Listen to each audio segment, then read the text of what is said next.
สบายดีสบายดีร้านมีชื่อว่านางแหวนเพชรเรียนอยู่ชั้นประถมปีที่5มื้อนี้ร้านจะมารำเที่ยวศรีพันดอนเชิญทุกท่านรับชมและรับฟังได้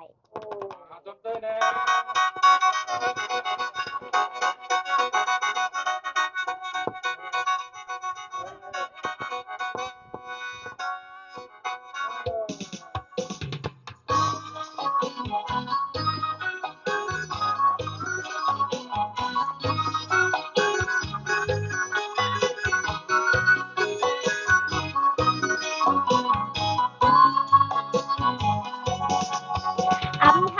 ำแก้มอำทำเอาเมียบ่ลำบ่ยานลูกกำบ่นออ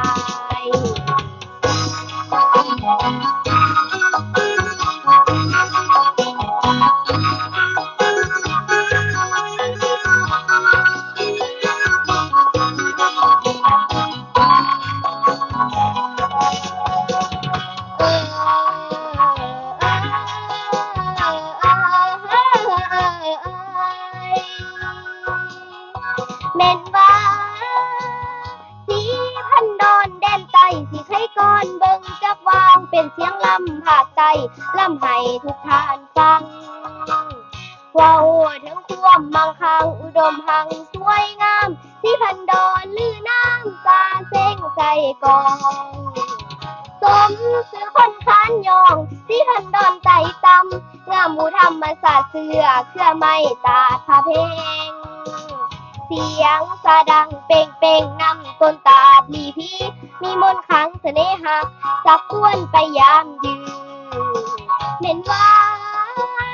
อันว่าลือกองเป็นเสียงกองซาเป็นอูป่าอูเขาอุดมด้วยหมู่ป่ามี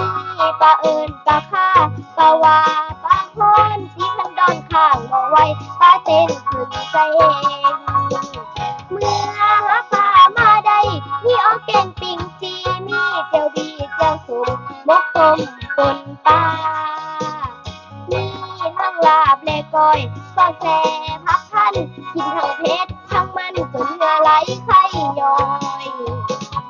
ลอยลงหน้าส้มพืชอุดมดีภูมิภาคหลากหลายตามวางน้ำอุดมด้วยหมู่ดอนดอนโค้งยาวใหญ่กว้างลอยเด่นกลางของย่ำหนังน้องกองเพื่อนตาลิงสั้นคงยานดอนท่านดอนมีมันพร้อมมีดอนเลี้ยงเพียงคู่อยากดึงสู่ต่างบ้านที่เมื่อผ่านน้องลอยดอนก้อยงามอาจประดับพืชแนวพันธุ์ที่เผาตาลแนวหวานม่วงมันลำใหญ่มีทั้งดอนสันสางมักขัวหวานเขาสา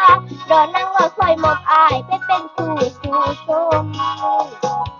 ดอนสมบัวดอกอมสมสาคนมีขานมีดอนแอนดอนตาลดันแดนคนไก่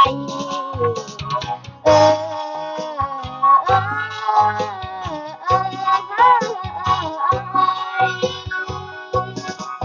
เล่นว่าคายคำแรงลองคอยลัทธิการเดือนแจ่มแนมเห็นเดือนเคลื่อนฟ้าหน้าผ้าแจ้งแจ่มใสอายเบาเลาะเล่นบ้านเบาปีสีโซเที่ยวแอประสานแทนเกี่ยวสาวตามบ้านเสียงมันหวานลำใจที่พันดอนดังวอนวอนหาสู่หักเอ่ยไปนอนดีที่ใสลำว่าอายหักน้องหักกว่ายิ่งใดสาวให้ไกลบ่เคยสนหักแต่สาวให้บ้านแต่เมื่อมาโหดนี้ที่พันดอนศิลากรเดินผ่านทุกครั้งอยากได้แฟนหมอลำให้ได้มือมาทางทีคันบอกให้หมอลำใจคนบ่งามหน้ากำเชิญไอ้มาแวะเล่นกินกล้อยปลาพรอ่อนๆเก็บไออ่อนๆมันสมควรพอลงสิโจไว้ซะก่อนพอลาแล้ว